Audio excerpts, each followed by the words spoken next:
Welcome to this video. I'm going to be showing you how to fix it if you're having the problem with the Nvidia app.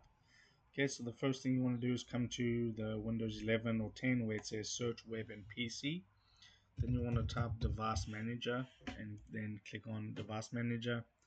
Okay, then you're looking for display adapters, okay, and then you're looking for your Nvidia graphics card. Select that, right click on it, and then click on update driver.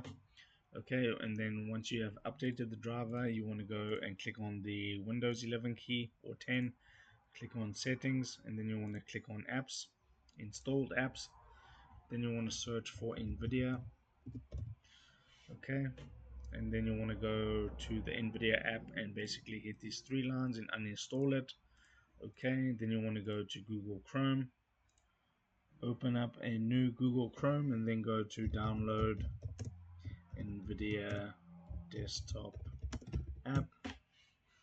Okay, and then you can download it from the official website. And then once you have successfully downloaded it and installed it, you want to go ahead and hit the Windows key, come here, restart your computer, and that should fix your problem. So if this helped you out, drop a like on this video and subscribe to my channel.